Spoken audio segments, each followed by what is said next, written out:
네, 8과 가나안 입성과 횃불 언약의 미래적인 전망 두 번째 강의 계속 진행하도록 하겠습니다. 자, 두 번째 가나안 땅에 대한 약속의 성취 부분부터 보도록 하겠습니다. 하나님께서는 횃불 언약에서 약속하신 땅의 범위를 말씀하셨죠. 이것은 남쪽 경계는 애굽 강이고 북쪽 경계는 큰 강 유브라데입니다. 창세기 15장에서 이 땅의 경계를 말씀하셨는데 이 땅의 경계를 다 이스라엘이 성취한 때는 다윗 솔로몬 시대였던 것을 볼 수가 있죠.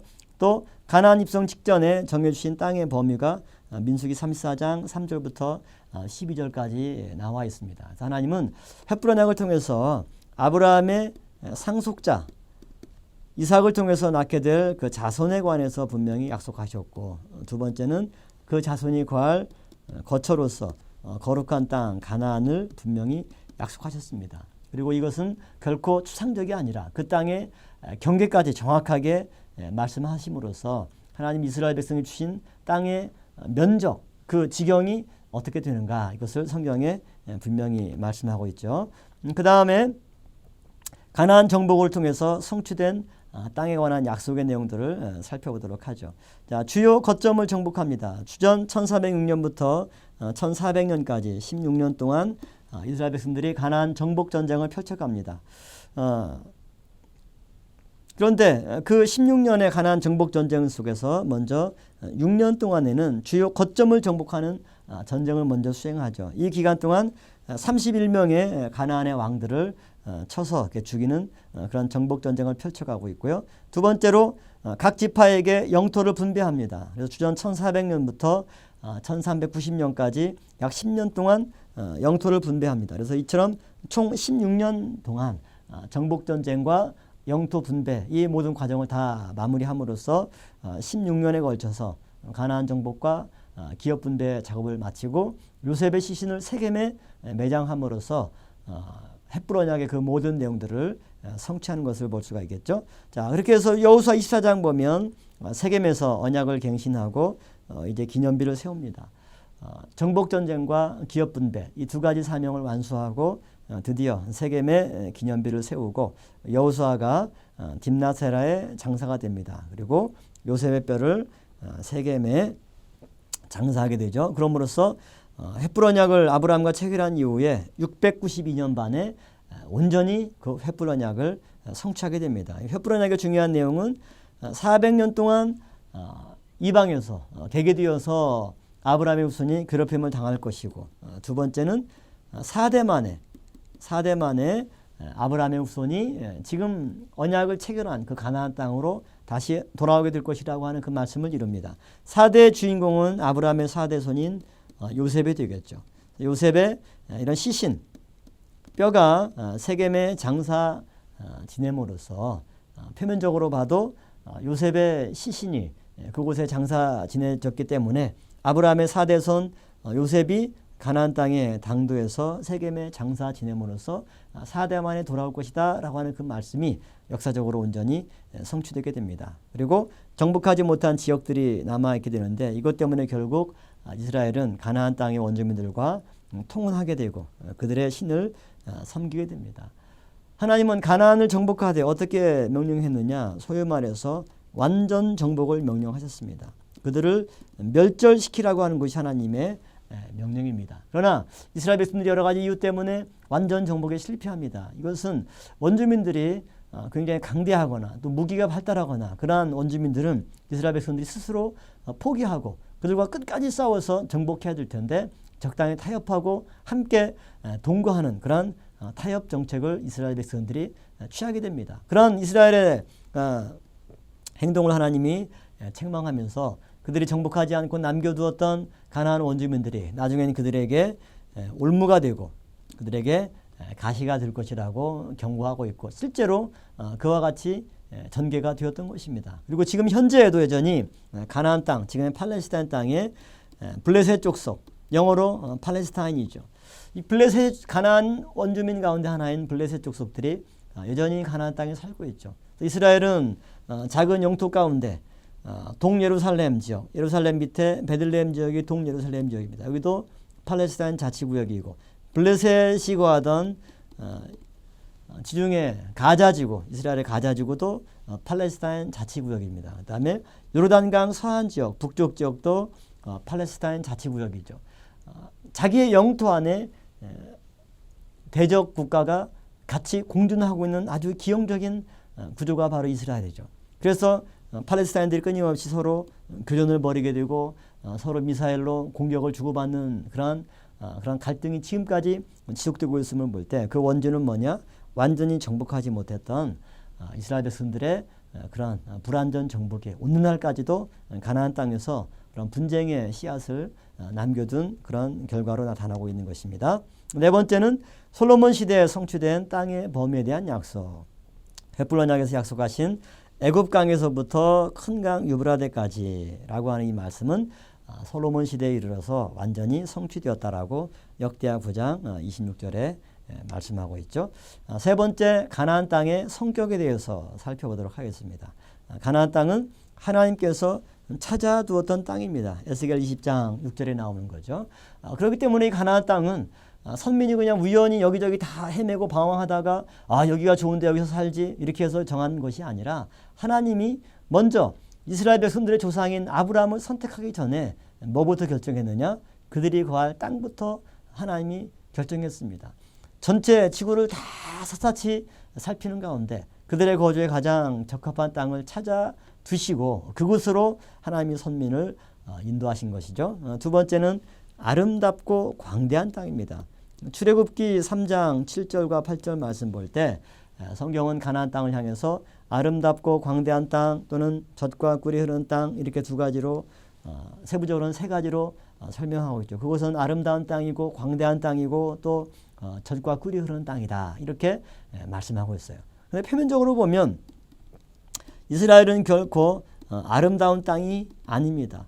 아름답다라고 하는 것은 흔히 우리가 경치나 그런 전경들, 의형적인 면들을 언급하죠. 그런데 그런 경치로 보면 실제로 가나안보다 우리나라가 훨씬 아름답습니다. 설악산이나 지리산이나 우리나라 산하 어디를 가보더라도 강이 있고 멋진 산이 있고 그런 들판을 봐도 얼마나 아름다운지 모릅니다. 또 뉴질랜드나 세계 여러 곳곳에 경치가 좋은 곳이 얼마나 많아요. 그것에 비하면 가나안 땅은 전혀 아름답지 않은 땅입니다. 비도 별로 오지 않기 때문에 베르세바나 이런 남쪽 지방은 굉장히 황량한 사막과 같고 푸른 곳을 별로 볼 수가 없어요. 갈릴리 지방 주변 북쪽 지방이나 좀 푸르른 곳을 볼 수 있는 그런 땅이 바로 가나안 땅이기 때문에 그렇습니다. 그러나 그럼에도 불구하고 하나님께서 그곳을 아름다운 땅이라고 말씀한 것은 단순히 가나안 땅의 경치를 언급하는 것이 아니라 그 땅에 주신 하나님의 은혜로 말미암은 것입니다. 하나님이 주신 은혜가 너무나 풍부하기 때문에 그 땅에 사는 사람들이 날마다 하나님의 은혜로 뭘 봐도 기쁘고 즐겁고 아름답고 감사하는 마음, 그런 은혜를 충분하게 부어주는 땅이 바로 가나안 땅이죠. 두 번째는 광대한 땅이다. 알다시피 이스라엘은 굉장히 국토 면적이 좁죠. 우리나라 한 강원도 면적밖에 되지 않는 좁은 땅, 남북으로 길쭉하고 동서로 좁은 땅이 바로 이스라엘에 거하는 가나안 땅이에요. 그럼에도 불구하고 하나님은 왜 이것을 광대한 땅이라고 말씀했을까? 절대 넓지가 않아요. 그런데 이스라엘 땅은 지리적으로 굉장히 중요한 지역입니다. 위로 유럽 땅이 있죠. 이쪽에는 또 아시아 땅이 있죠. 밑으로는 또 아프리카 땅이 있습니다. 이 세 대륙이 만나는 꼭지점이 바로 가나안 땅입니다. 면적은 좁지만 중요성에서 볼 때는 세계 최고로 중요한 장소입니다. 면적은 좁지만 이곳에서 유럽으로 아시아로 아프리카로 뻗어갈 수 있기 때문에 이곳을 거점 삼아 베이스 캠프 삼아서 전 세계로 뻗어갈 수가 있기 때문에 영적인 의미로 보면 광대한 땅이죠. 또한 이곳은 면적은 좁지만 하나님께서 기후와 또 주변 강대국을 통해서 선민을 훈련시키기에 가장 적절한 장소입니다. 그렇기 때문에 에스겔 38장 12절 말씀 보면 에스겔 선지자는 이스라엘 백성들을 세상 중앙에 거하는 백성이다. 그러니까 이스라엘 백성의 그런 거주지 가나안 땅은 세상의 중앙이에요. 면적이 넓으냐 좁으냐 중요하지 않고 세상에서 가장 중요한 곳이고 지리적으로도 중심을 차지하기 때문에 그곳은 실질적으로 광대한 땅이죠. 세 번째는 젖과 꿀이 흐르는 땅이다. 이 젖과 꿀, 가나안 땅에 진짜 땅을 파면 젖이 흐르고 꿀이 흐르는 그런 땅은 아니죠. 젖과 꿀은 두 가지 내용을 가리키는 중요한 상징이 될 수가 있는데요. 이 젖은 기름과 같은 의미로 풍요를 상징하죠. 그 다음에 꿀은 굉장히 달콤한 것을 상징합니다. 쓴맛은 인생의 고통과 비애를 가리킨다면 단맛은 인생의 행복과 달콤함을 의미하죠. 그래서 꿀은 하나님께서 인생에 주시는 행복을 가리키죠. 풍요와 행복이 넘치는 땅, 그것이 바로 가나안 땅이다. 이 두 가지를 예표하는 것이 바로 젖과 꿀로 비유하는 그러한 내용들이 되겠습니다. 하나님이 함께 동행하시고 하나님이 은혜를 베풀어 주시고 하나님의 눈동자가 머무르는 가나안 땅은 아름다운 땅이고 광대한 땅이고 날마다 젖과 꿀이 흐르는 땅이기 때문에 거기에 거하는 거주민들에게 그러한 은혜를 충만하게 부어주시는 복된 땅이 되겠죠. 다음 네 번째는 하나님이 거하시는 거룩한 땅이고 또 하나님의 규례와 법도를 준행해야만 하는 그러한 땅입니다. 이것이 가나안 땅의 굉장히 중요한 특징이에요. 그래서 5번, 6번, 7번 내용 보면 같은 그룹으로 묶을 수가 있는데요. 하나님의 규례와 법도를 준행하면 그 땅에서 너희의 날수가 장구하겠지만 그러나 이 규례와 법도를 어기게 되면 그래서 그 거민이 범죄하면 황폐해서 효력을 내지 않는 땅이 바로 가나안 땅이에요. 아무리 땅을 갈아서 씨를 뿌리고 농사를 짓고 물을 준다 할지라도 그 땅이 효력을 내지 않기 때문에 소출을 얻을 수 없는 땅이 바로 가나안 땅입니다. 즉 하나님과 올바른 관계를 유지하지 않으면 사람의 노력이 헛수고가 되는 땅이 바로 가나안 땅입니다. 또한 범죄하면 거민을 토해내고 열국으로 추방하는 땅이 또한 가나안 땅이죠. 이것은 심판의 절정입니다.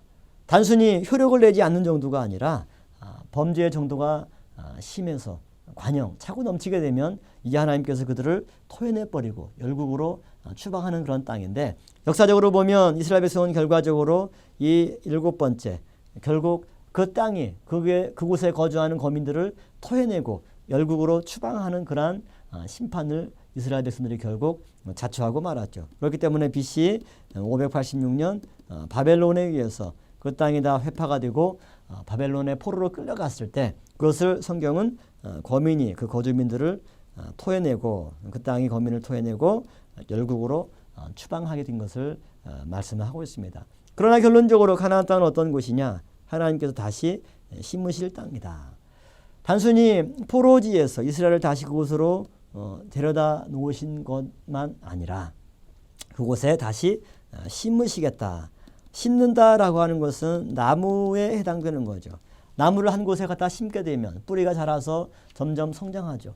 뿌리가 깊이 가는 만큼 위로 더 높이 자라게 됩니다. 그래서 큰 거목이 될 때 그 나무를 쉽게 옮길 수가 없죠. 마찬가지로 이스라엘 백성들이 가나안 땅에 가서 범죄함으로 추방당하기도 하고 토해냄을 당하기도 했지만 하나님이 다시 그러한 백성들에게 긍휼을 베풀어 주셔서 그곳에 다시 심겠다. 다시 심으면 절대 옮겨질 일이 없는 영원히 거하는 축복을 주시겠다. 이것을 가리키는 말씀이 내가 다시 그 땅에 이스라엘 백성들을 심겠다라고 하는 말씀입니다. 이런 은혜로 하나님께서 가나안 땅을 이스라엘 백성들에게 선물로 주시고 헷불 언약 체결 이후에 692년 만에 드디어 모든 애굽의 생활을 마치고 40년 광야 생활을 다 통과하고 가나안 땅의 당도에서 16년 동안의 정복전쟁과 기업분배를 마치는 가운데 이 새로운 땅에서 새로운 삶을 이스라엘 백성들이 시작하게 된 것입니다. 그래서 가나안 땅과 히브리인의 모습을 보면 강을 건넜던 히브리인 에벨과 아브라함, 가장 먼저 에벨이 유브라데 강을 건너므로써 강을 건넜고 아브라함 또한 유브라데 강과 또 요단강을 건너서 가나안 땅에 들어오게 되었죠. 히브리 사람이라고 하는 것은 강을 건너온 자 그런 뜻이고 에벨의 자손이라고 하는 의미를 갖습니다. 마지막 때 우리도 종말에 강을 건너야 합니다. 유브라데 강을 건너야만 하겠죠. 종말 성도 또한 유브라데 강을 건너야만이 하나님께서 약속하신 천국에 들어갈 수가 있습니다. 그래서 강을 건넌다라고 하는 것은 어떤 의미가 있냐면 강 저편의 삶을 청산하는 겁니다. 과거의 삶을 청산한다라고 하는 것, 이것이 강을 건넌다라고 하는 것이 가리키는 실질적인 의미가 되겠습니다. 그래서 에벨과 아브라함은 유브라데 강을 건너므로써 유브라데 강 건너편에 바벨론에서의 그런 우상 숭배와 죄악된 삶을 청산하고 말씀을 쫓아가는 새로운 삶을 시작했듯이 오늘 우리 또한 세상 유브라데 강을 온전히 건너므로써 다시는 강 저편으로 되돌아가지 않고 강이편에서 하나님과 온전히 동행하는 여러분들이 되시기를 바라겠습니다. 그 다음에 언약을 이루시는 히브리인의 하나님은 반드시 언약을 이루시고 성취하고 만다는 사실을 우리가 이 모든 과정을 통해서 알 수가 있고요. 또한 신령한 가나안 땅을 바라보는 나그네. 오늘날 성도들은 이 세상 애굽 땅에서 영원히 머물 자가 아니라 하나님께서 약속하신 영원한 본향 천국을 향해서 나아가는 나그네라는 사실을 또한 우리에게 일깨워주고 있습니다. 이제 큰 두 번째로 마지막 결론입니다. 횃불 언약의 미래적인 전망이다. 횃불 언약과 관련돼서 미래적인 전망을 얘기하는 것은 뭐냐면 횃불 언약은 역사적으로 주전 1446년 출애굽을 통해서 시작이 되고 그 다음에 1406년 가나안 땅에 당도하고 1390년 모든 정복전쟁과 기업분배를 통해서 성취함으로써 완성이 되었지만 이것은 소위 말해서 역사적인 성취입니다. 진정한 횃불 언약의 성취, 즉 하나님의 자손에 관한 약속과 이 자손이 거할 땅에 관한 약속은 종말론적인 비전이기도 합니다. 그렇기 때문에 횃불 언약은 과거에 성취된 것으로 끝나는 것이 아니라 미래에도 여전히 유효하고 현재도 하나님의 횃불 언약의 최종적인 성취를 위해서 하나님은 일하고 계십니다. 그래서 그 내용을 결론적인 부분에 이제 지면을 할애해서 내용을 기록하고 있습니다. 첫 번째, 저주받은 땅과 가나안의 약속. 땅의 저주와 가나안. 창세기 3장 17절과 18절 말씀 볼 때 타락은 하나님께서 땅을 저주하게 했고 그러나 하나님께서 그 가나안 땅을 새롭게 약속하심으로써 땅에 대한 회복을 의미하고 있죠. 횃불 언약은 가나안 땅을 하나님께서 아브라함과 그 손들에게 약속하고 있습니다. 자손에 관한 약속은 아브라함의 자손들이 이스라엘 민족을 형성하는 것으로서 성취가 되고 땅에 관한 약속은 하나님의 백성에게 가나안 땅에 주어질 것을 약속함으로써 이루어지게 됩니다. 그러므로 횃불 언약의 종착점은 가나안 땅을 온전하게 회복하는 것이 되겠죠. 이것은 아담 타락 이후 저주받은 땅을 하나님께서 가나안 땅의 그러한 회복을 통해서 다시 복원시키는 그런 구속사의 사건으로 나타나고 있고 그러한 땅의 회복은 궁극적으로 예수 그리스도를 통해서 온전하게 이루어지게 됩니다. 예수님께서는 당신의 백성들을 십자가 사건을 통해서 다 불러 모아주시고 더 나아가서 그들이 거할 땅으로서 하나님의 나라 곧 천국을 건설하기 위해서 이 땅에 오신 것입니다. 그렇기 때문에 하나님께서 예수 그리스도를 통해서 이 놀라운 구속사를 이루시는 그 모든 것들의 완성은 뭐냐면 온전한 땅의 회복입니다. 이 세상의 땅을 죄악을 다 박멸하는 가운데 깨끗하게 회복하시고 더 나아가서 옛 하늘과 옛 땅을 다 하나님께서 심판하시는 가운데 새 하늘과 새 땅을 위로부터 준비하셨다가 새 예루살렘이 하늘로부터 우리에게 주어지는 놀라운 비전을 요한계시록 21장에서 말씀하고 있는 거죠. 그렇기 때문에 진정한 횃불 언약의 성취 곧 이 땅의 진정한 회복은 가나안 정복과 기업 분배를 통해서가 아니라 종말론적으로 예수 그리스도의 재림과 그분의 온전한 구속사역의 완성을 통해서 땅의 참된 회복이 이루어짐을 말씀하고 있습니다. 그렇기 때문에 결론적으로 우리가 찾아두어야 될 우리가 가야 될 진정한 땅 그것은 하나님이 찾아두었던 땅입니다. 횃불 언약의 최종 약속은 바로 가나안 땅에 들어가는 것이죠. 이처럼 이스라엘 자손에게 약속하신 가나안 땅은 오늘날 성도들이 들어가야 될 영원한 천국을 예표해주고 있습니다. 천국은 성도들에게 주어진 하나님의 영원한 기업이 되죠. 이 땅 또한 하나님이 미리 찾아두었던 땅입니다. 주께서 부활하신 후에 승천하실 때 바로 먼저 가서 우리의 거처를 예비하기 위해서 예수님께서 내가 먼저 가겠다 이렇게 약속한 말씀을 살펴볼 때 구약의 이스라엘 백성들에게 주신 땅도 하나님이 미리 찾아두었던 땅인 것처럼 신약의 성도가 거할 땅 또한 하나님이 미리 찾아두었던 땅이고 미리 준비하시고 예비하신 땅입니다. 그 땅 또한 구약의 땅이 젖과 꿀이 흐르는 땅인 것처럼 그 땅은 온갖 보석으로 치장된 가장 이상적이고 완벽한 땅입니다. 영원한 도성입니다. 다시는 죄악이 침범하지 못하는 온전한 땅입니다. 이 땅에 들어가기를 소망하고 또 그 땅에 들어가기 위해서 이스라엘 백성들이 성별로 가나안 땅 입성을 준비했던 것처럼 날마다 하나님의 말씀으로 우리를 성별케 하고 날마다 온전한 동행의 삶, 주일 성수의 삶을 통해서 하나님의 은혜로 신령한 가나안 땅에 다 당도해서 하나님의 횃불 언약을 최종적으로 성취하는 믿음의 일꾼들 되기를 주님의 이름으로 축원함을 드리겠습니다.